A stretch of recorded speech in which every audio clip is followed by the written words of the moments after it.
तलाक दूंगी, लेकिन मेरी भी एक शर्त है। जब मैं रात को घर पहुंचा तो मेरी पत्नी ने खाना लगाया। मैंने उसका हाथ अपने हाथों में लिया और कहा, मुझे तुमसे कुछ जरूरी बात करनी है। वह शांत बैठकर खाना खा रही थी। उसकी आंखों में कुछ दर्द सा साफ नजर आ रहा था। अचानक मुझे नहीं पता कैसे कहूँ, मगर मुझे उसे बताना ही था। मैंने बड़ी शांति से कहा, मुझे तुमसे तलाक चाहिए। लगा जैसे उसे मेरे शब्दों से कुछ फर्क नहीं पड़ा, बल्कि उसने मुझसे पूछा क्यों तलाक चाहिए। मैंने उसके सवाल को अनसुना किया तो उसे गुस्सा आ गया। उसने चम्मच उठाकर फेंक दिया और जोर से चिल्लाई, तुम इंसान नहीं हो। उस रात हमने एक दूसरे से बात नहीं की। वो रो रही थी। मुझे पता था कि वह जानना चाहती थी कि आखिर ऐसा क्या हुआ जो हमारा रिश्ता टूटने के कगार पर आ गया, पर मेरे लिए उसके सवालों का जवाब दे पाना नामुमकिन था। मैं अब किसी और से प्यार करने लगा हूँ। उसका नाम प्रिया था। अब मुझे उससे प्यार नहीं रहा।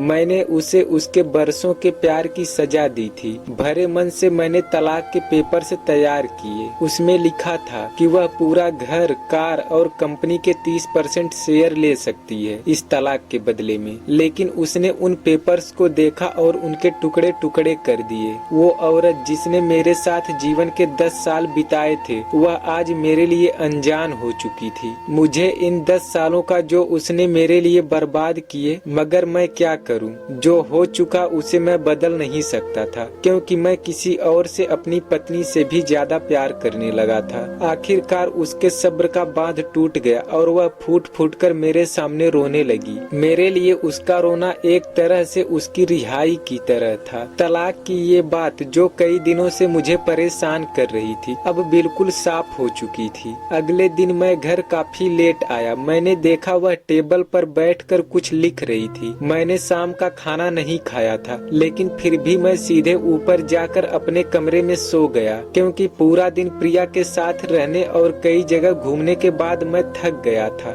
शायद रात को उसी टेबल पर लिखते लिखते वह भी सो गई थी। सुबह उसने तलाक देने की शर्तें बताई। वह मुझसे कुछ भी लेना नहीं चाहती थी। उसे सिर्फ तलाक से पहले 1 महीने का समय चाहिए था। उसने आग्रह किया कि इस 1 महीने में हम दोनों वही पुराना वाला जीवन जिए जितना संभव हो सके, क्योंकि आने वाले महीने में हमारे बेटे की परीक्षा है। वह नहीं चाहती थी कि हमारे टूटे रिश्ते का प्रभाव उसके पढ़ाई पर पड़े। मुझे यह ठीक लगा, मगर वह कुछ और भी चाहती थी। जैसे शादी के दिन में उसे उठाकर अपने शयन कक्ष तक ले गया था, उसी तरह से हर रोज 1 महीने तक मैं उसे शयन कक्ष से उठाकर मुख्य द्वार तक ले जाऊं। मुझे लगा ये पागलपन है, मगर इन दिनों को थोड़ा अच्छा बनाने के लिए मैंने उसकी शर्त स्वीकार कर ली। मैंने प्रिया को अपनी पत्नी की सभी शर्तें बताई तो वह हंसने लगी। उसे लगा मेरी पत्नी कितने भी तरीके अपना ले, पर तलाक तो होना तय है। मेरी पत्नी और मैं इस दौरान किसी से भी नहीं मिले थे, लेकिन उस दिन जब मैं उसे पहली बार उठाकर गेट तक लेकर गया तो हम दोनों काफी अजीब महसूस कर रहे थे। पीछे से हमारा बेटा भी खिलखिलाकर खुश हो रहा था। अगले दिन जब मैं उसे उठाकर ले जा रहा था तो यह काम थोड़ा आसान और सामान हो गया था और वह मेरे सीने से लगी थी और मैं उसकी खुशबू महसूस कर रहा था। ऐसा लगा जैसे कई दिनों बाद मुझे यह खुशबू मिल रही थी, या फिर कई दिनों से मैंने उसके होने का महसूस नहीं किया था। पहले जितनी उसमें कसाव नहीं थी और चेहरे पर कुछ हल्की झुर्रियां नजर आ रही थी और बाल भी सफेद होने लगे थे। ये वही औरत थी जिसने अपने जीवन के 10 साल मुझे समर्पित किए थे। चौथे दिन जब मैंने उसे उठाया तो वह पुरानी रोमांच लौटने लगी थी। 5वें और 6ठे दिन वह पुराना प्यार फिर जागने लगा। मैंने प्रिया को इस बारे में कुछ नहीं बताया। अब उसे उठाना और आसान हो गया था। शायद हर रोज यह सब करने का मैं आदी हो गया था। एक दिन वह अपनी पसंद की साड़ी निकाल रही थी, लेकिन कुछ खास नहीं ढूंढ पाई। उसने सांस भरते हुए कहा कि उसके सारे कपड़े बड़े पड़ने लगे हैं। अब मुझे पता चला कि वह काफी दुबली हो गई है और इसलिए मैं उसे आसानी से उठा पा रहा था। मेरे दिल को एक झटका सा लगा। उसने अपने दिल में काफी दर्द छुपा रखा था। पता नहीं कैसे मैं आगे बढ़ा और उसके सिर को छूकर देखा।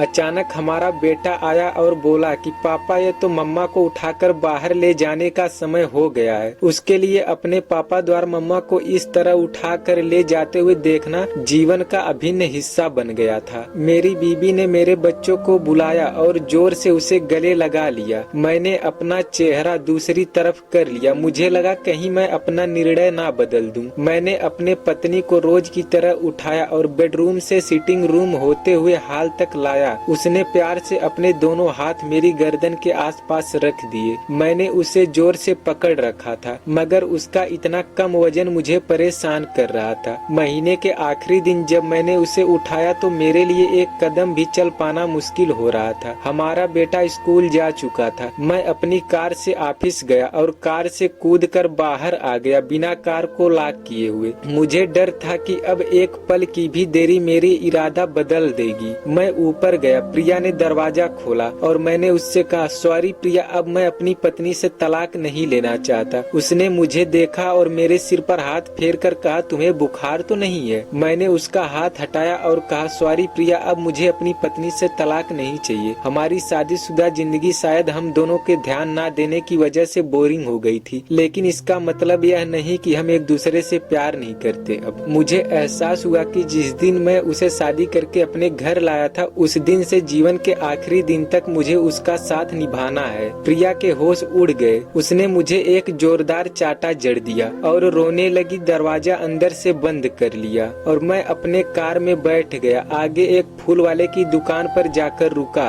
और अपनी पत्नी के लिए एक सुंदर सा गुलदस्ता लिया। दुकानदार ने पूछा, इस पर क्या लिखना है? मैंने मुस्कुराते हुए कहा कि मैं तुम्हें जीवन के आखिरी दिन तक यूं ही उठाता रहूंगा, यही लिख दो। जब मैं घर आया हाथों में गुलदस्ता लिए, मेरे चेहरे पर मुस्कान थी। मैं ऊपर अपने कमरे की तरफ भाग गया, लेकिन तब तक वह मुझे छोड़कर इस दुनिया से जा चुकी थी हमेशा के लिए। कई महीनों से वह कैंसर से लड़ रही थी, लेकिन मैं खोया हुआ था कि कभी ध्यान ही नहीं रहा। उसे पता था वह जल्द ही मुझे छोड़कर जाने वाली है, इसलिए वह मुझे और मेरे बेटे के रिश्ते को टूटने से बचाना चाहती थी। मैं उससे तलाक लेना चाहता था, लेकिन फिर भी उसने मुझे अपने बच्चे की नजरों में एक प्यारे पति और पिता बना दिया था। जीवन की छोटी छोटी बातें रिश्ते में बहुत महत्व रखती हैं। बड़ा घर, बड़ी कार और बैंक बैलेंस खुशियों का हिस्सा जरूर बन सकते हैं, मगर अपनों के बिना इनका कोई कीमत नहीं है। तो दोस्तों, यह थी हमारी आज की कहानी। आपको कैसी लगी कमेंट में जरूर बताइएगा, और अगर अच्छी लगी हो तो लाइक, कमेंट और शेयर भी कर दीजिएगा। और सुनने के लिए धन्यवाद।